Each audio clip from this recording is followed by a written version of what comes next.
السلام علیکم ورحمۃ اللہ وبرکاتہ. الحمد للہ رب العالمین والصلاۃ والمرسلین وعلی آلہ وصحبہ اجمعین، اما بعد. محترم ناظرین کرام، ہمارا یہ مفید سلسلہ سیرت محدثین کے نام سے چل رہا ہے اور آج اس سلسلے کی چوتھی کڑی. محترم ناظرین، اس وقت دنیا کے بیشتر ملکوں میں کورونا وائرس جیسی مہلک بیماری کے سبب لاک ڈاؤن چل رہا ہے اور بڑے بڑے دنیا کے ممالک اس وقت زندگی وہاں تھم سی گئی ہے، لوگ اپنے اپنے گھروں میں قید ہیں اور ہمارے ملک ہندوستان کے بھی یہی حالات ہیں. محترم ناظرین، ان حالات میں ہمارے لیے تکلیف کی اور آزمائش کی ایک بات یہ بھی ہے کہ ہمیں پنج وقتہ نمازیں بھی اپنے گھروں میں پڑھنی پڑ رہی ہیں. یقیناً ایک مسلمان کے لیے یہ تکلیف اور دکھ کی بات ہے، اور میں نے کل بھی یہ بات ذکر کی تھی کہ اس موقع پر ہمیں اور آپ کو اپنا دل چھوٹا کرنے کی کوئی ضرورت نہیں ہے، مایوس ہونے کی کوئی ضرورت نہیں ہے. ہم انشاءاللہ گھر میں بھی جماعت بنا کر کے نماز پڑھیں گے، ہمیں وہی ثواب ملے گا جو ہم مسجد میں نماز پڑھنے پر ہم کو جو ملتا تھا. اللہ کے رسول صلی اللہ علیہ وسلم کہ آدمی جب بیمار ہوتا ہے یا مسافر ہوتا ہے اور مجبوری کے سبب اس کی عبادات میں جو کمی ہوتی ہے تو اللہ تعالیٰ ثواب اس کو پورا کرتا ہے. محترم ناظرین، بات آپ سے یہ بھی کہنی تھی کہ آپ جانتے ہیں کہ اس وقت ہمارے ملک میں میڈیا جو ہے وہ ایک کام میں بہت ماہر ہے، دل کا تاڑ بنانے میں اور رائے کا پہاڑ بنانے میں بہت ماہر ہے. اور میڈیا کو موقع ملنا چاہیے کسی واقعے کی بنیاد پر ہندو مسلمان میں یا مختلف مذاہب کے درمیان آپس میں دوری پیدا کرنا. آپ جانتے ہیں اس وقت چند چیزوں کو بنیاد بنا کر کے پورے ملک میں مسلمانوں کے خلاف ایک لہر بنائی جا رہی ہے، ایک ماحول بنایا جا رہا ہے. اس موقع پر میری آپ سب سے یہ گزارش ہے کہ آپ ایسا کوئی کام نہ کریں جس سے ہمیں دشمنوں کو ہم پر ہنسنے کا موقع ملے. ہماری شریعت میں جن چیزوں سے ہمیں منع کیا گیا ہے یا جن چیزوں سے اللہ کے رسول صلی اللہ علیہ وسلم اللہ تعالیٰ سے دعا کرتے تھے، جن چیزوں سے پناہ مانگا کرتے تھے اللہ تعالیٰ سے، ان چیزوں میں سے ایک چیز یہ بھی ہے کہ شماتت الاعداء. اللہ کے رسول کی ایک دعا تھی، اللہم انی اعوذ بک من جہد البلاء ودرک الشقاء وسوء القضاء وشماتت الاعداء. اے اللہ، میں تیری پناہ چاہتا ہوں انتہائی تکلیف. قرآن کریم میں اللہ تعالیٰ نے موسیٰ علیہ السلام کو اور حضرت ہارون کا واقعہ بیان کیا ہے کہ حضرت موسیٰ علیہ السلام جب کوہ طور سے واپس آئے اور اپنی قوم کو بچڑے کی عبادت میں مبتلا دیکھا تو حضرت موسیٰ علیہ السلام بڑے ناراض ہوئے، غصے میں جذبات میں آ کر انہوں نے اپنے بھائی ہارون کے بال پکڑ کر کے کھینچے. تو حضرت ہارون نے اس موقع پر کہا تھا، فلا تشمت بی الاعداء ولا تجعلنی مع القوم الظالمین، کہ اے میرے بھائی، دشمنوں کو میرے اوپر ہنسنے کا موقع مت دو، دشمنوں کو خوش مت ہونے کا موقع دو. تو ہماری شریعت نے ہمیں یہ کوئی کام نہ کریں جس سے ہمارے مخالفین کو خوش ہونے کا موقع ملے. محترم ناظرین، کورونا وائرس ایک خطرناک بیماری ہے، اس کو ہلکے میں نہ لیں. اطباء اور ڈاکٹرز کی جو رائے ہے کہ اس بیماری کے دوران اس بیماری کو روکنے کے لیے اور پھیلنے سے بچانے کے لیے سب سے بہترین چیز سوشل ڈسٹینس ہے کہ ہم ایک دوسرے سے دوری بنائے رہیں. ضرورت کے موقع پر گھروں سے نکلیں اور نماز وغیرہ کے لیے گھر میں بھی آپ بڑی جماعت نہ کریں.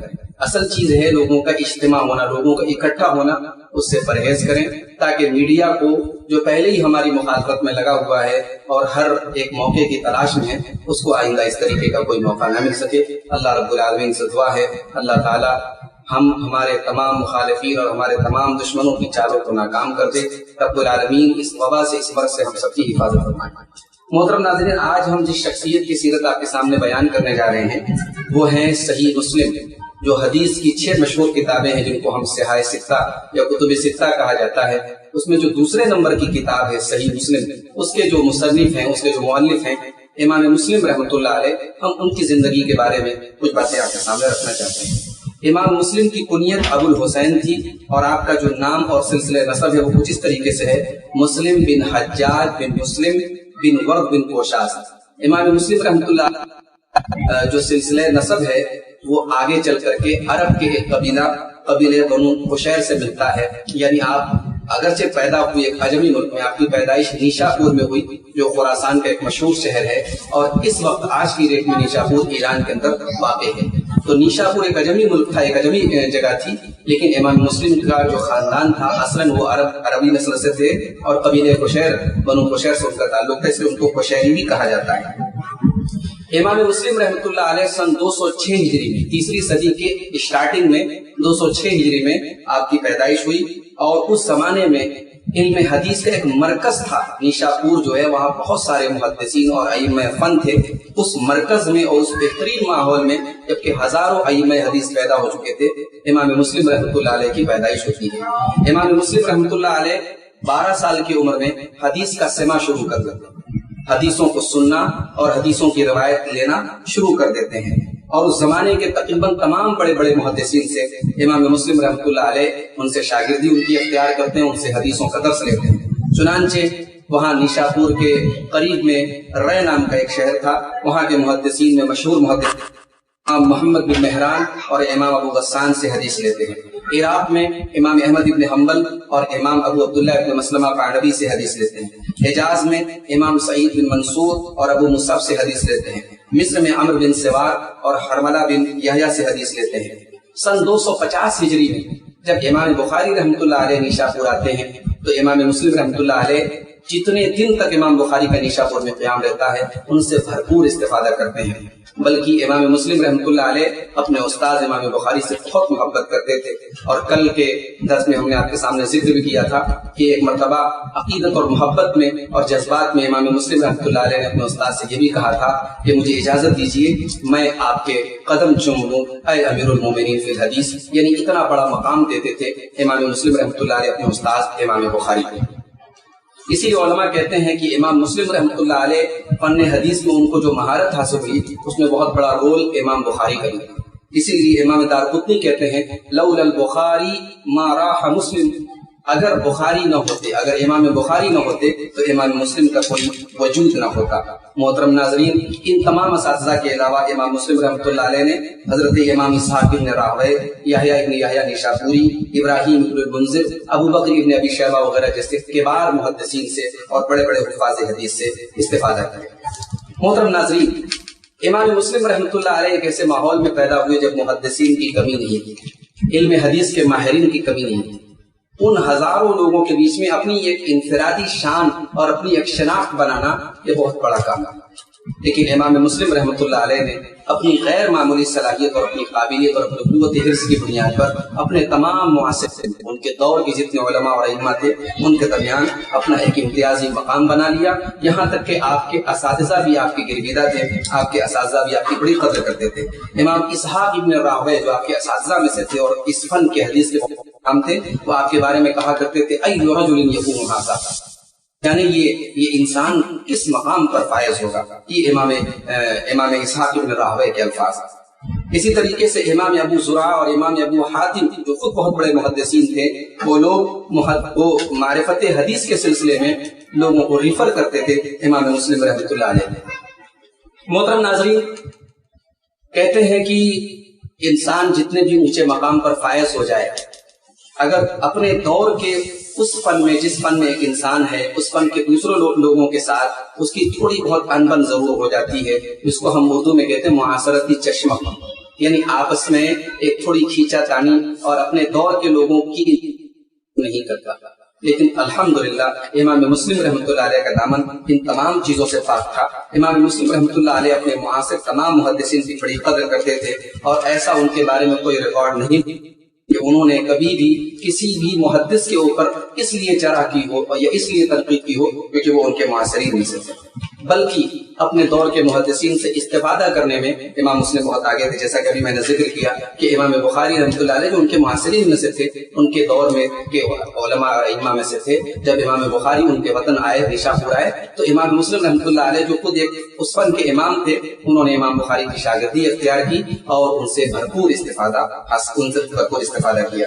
امام مسلم رحمۃ اللہ علیہ حق گوئی اور بے باکی میں بھی بہت آگے تھے، حق بات بولنے میں وہ کبھی پیچھے نہیں رہتے تھے، چاہے کسی کو بری لگے، وہ کسی ملامت کرنے والے کی ملامت کی پرواہ نہیں کرتے تھے۔ امام مسلم کپڑے کی تجارت کرتے تھے، اور تجارت گاہ جو تھی جہاں پر ان کا کاروبار، تبھی کو حدیث کی مجلس لگاتے تھے، یعنی اپنے کاروبار اور اپنی صنعت کے ساتھ ساتھ علم حدیث کو پھیلانے کا سلسلہ بھی برابر جاری تھا۔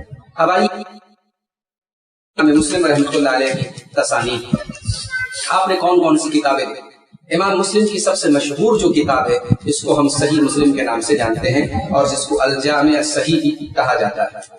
یہ کتاب صحت کے اعتبار سے، مقام و مرتبے کے اعتبار سے امت کی نظر میں صحیح بخاری کے بعد دوسرے نمبر پر ہے، بلکہ بہت سارے علماء نے اس کتاب کی ترتیب کی وجہ سے، اس کتاب کی عمدگی کی وجہ سے، صحت کے اعتبار سے اگرچہ یہ صحیح بخاری کے بعد ہے لیکن ترتیب کے اعتبار سے بعض علماء نے صحیح مسلم کو صحیح بخاری کے اوپر بھی فوقیت دی ہے۔ محترم ناظرین، امام مسلم کی صحیح مسلم کی ایک خاص بات اور ہے کہ اس کے شروع میں انہوں نے جو ایک مقدمہ لکھا، وہ مقدمہ اصول حدیث کے سلسلے میں سنگ میل کی حیثیت رکھتا ہے۔ انہوں نے اس زمانے میں جب حدیثوں کے گڑھنے کی شروعات ہو گئی اور بہت سارے لوگ اپنی سادہ لوہی کی وجہ سے اور بعض فتنہ گروں نے اپنی بدعات و خرافات کو پھیلانے کے لیے حدیثوں کو گڑھنا شروع کیا، امام مسلم رحمۃ اللہ علیہ نے بڑی تفصیل کے ساتھ ان کے فتنوں کو بے نقاب کیا ہے اپنے مقدمے صحیح مسلم کے اندر۔ صحیح مسلم کی بہت ساری شروحات لکھی گئی، علماء نے بہت سارے کام اس پر کیے۔ سب سے مشہور شرح جو صحیح مسلم کی لکھی گئی وہ امام نووی رحمۃ اللہ علیہ نے شرح کی ہے، جو پوری دنیا میں آج پڑھی جاتی ہے اور جانی جاتی ہے۔ اس کے علاوہ امام مسلم کی مشہور کتابوں میں الکنا والاسماء ہے، جس میں انہوں نے بہت سارے محدثین کے ناموں کی تحقیق کی ہے۔ ایک کتاب ان کی التمییز کے نام سے ہے، جو نقد حدیث میں محدثین کا کیا منہج تھا اس موضوع پر ہے۔ اس کے علاوہ امام مسلم رحمۃ اللہ علیہ کی بہت ساری کتابیں ہیں جو مفقود ہیں، پائی نہیں جاتی ہیں، ان کا تذکرہ ملتا ہے لیکن آج دنیا میں کہیں وہ کتابیں ملتی نہیں۔ امام مسلم رحمۃ اللہ علیہ نے تقریباً 55 سال کی عمر پائی اور 25 رجب سن 261 ہجری کو آپ کا انتقال اتوار کے دن ہوا۔ امام مسلم کی وفات کا واقعہ بھی بڑا ہی عجیب و غریب ہے۔ امام ذہبی رحمۃ اللہ علیہ اپنی کتاب سیر و اعلام النبلاء میں نقل کرتے ہیں کہ ایک مرتبہ امام مسلم رحمۃ اللہ علیہ کی بحث چل رہی تھی کسی سے حدیث کے تعلق سے۔ دوران بحث ایک حدیث کا ذکر آیا تو امام مسلم رحمۃ اللہ علیہ نے اس حدیث سے لاعلمی کا اظہار کیا۔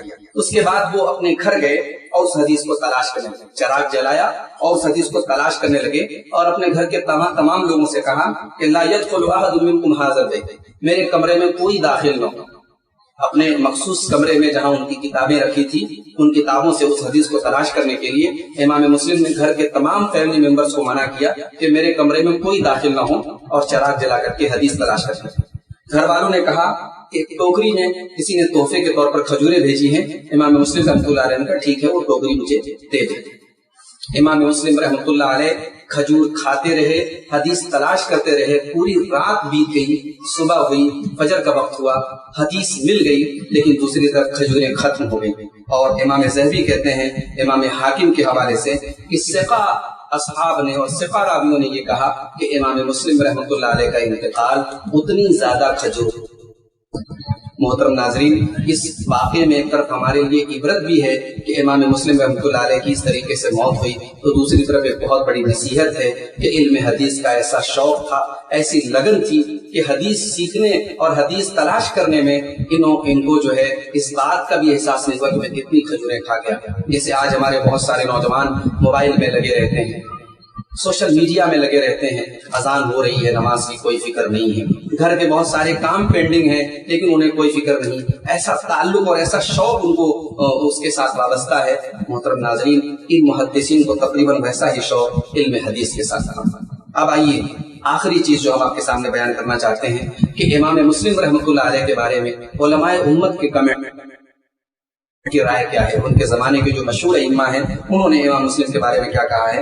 امام مسلم کے بہت مشہور استاد ہیں امام محمد بن عبد الوہاب الفراء، یہ کہتے ہیں کان مسلم من علماء الناس واوعیۃ العلم، امام مسلم رحمۃ اللہ علیہ یہ علماء میں سے تھے اور علم کے برتن تھے، علم کے برتنوں میں سے تھے۔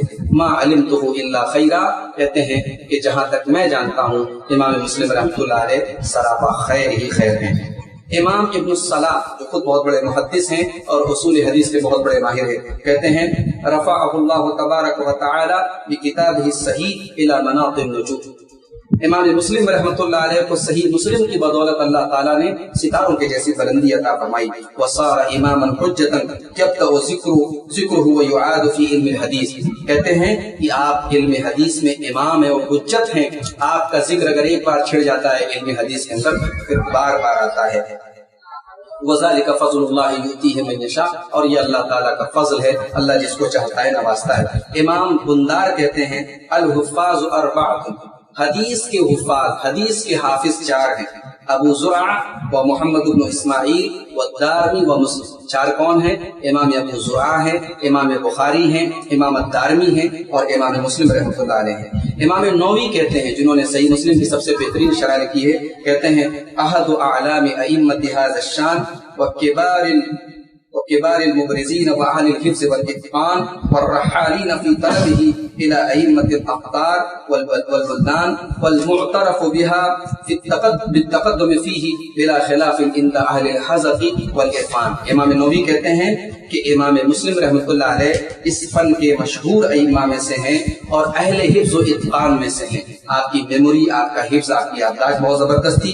والرحالین فی طلبہ الی ائمۃ الاقطار والبلدان، اور علم حدیث کے جتنے مرکز تھے، جتنے شہر تھے، ان تمام شہروں کا امام مسلم نے سفر کیا۔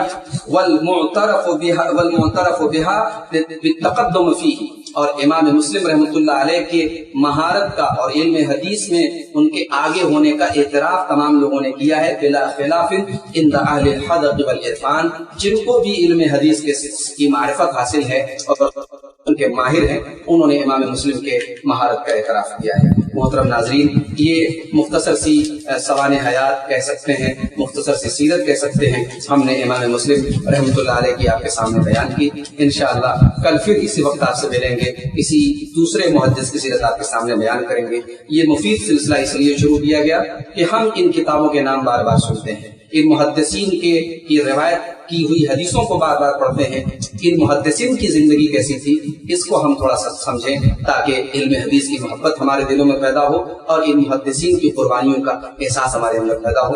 رب العالمین سے دعا ہے، الہ العالمین تو ہمیں ان محدثین کرام کی طرح علم حدیث کے ساتھ اور رسول اکرم صلی اللہ علیہ وسلم کی سنتوں کے ساتھ سچی محبت رکھنے کی توفیق عطا فرما۔ الہ العالمین ان محدثین کی قربانیوں کو قبول فرما۔ الہ العالمین ان کی کاوشوں اور ان کی محنتوں پر ان کو جزائے خیر عطا فرما، ان کی مغفرت فرما۔ رب العالمین اس وبا سے جس سے آج تقریباً پوری دنیا دو چار ہے، کورونا وائرس، اس وبا سے ہم سب کی حفاظت فرما۔ رب العالمین مسجدوں کی رونق دوبارہ بحال کر دے، رب العالمین حرمین کی رونق دوبارہ بحال کر دے، رب العالمین عمرہ کرنے والوں اور طواف کرنے والوں کا جو سلسلہ رکا ہے، اے اللہ تو اس سلسلے کو سروں جاری کر دے۔ اے اللہ ان حاجیوں اور ان حج کی تمنا رکھنے والوں کے جن کے دلوں میں حج کا ارمان ہے، اے اللہ تو ان کے ارمان کو پورا کر دے اور اس سال صحیح صحت اور سلامتی کے ساتھ سب کو حج کرنے کی توفیق عطا فرما۔ آمین۔ وآخر دعوانا الحمد للہ رب العالمین۔ السلام علیکم ورحمۃ اللہ۔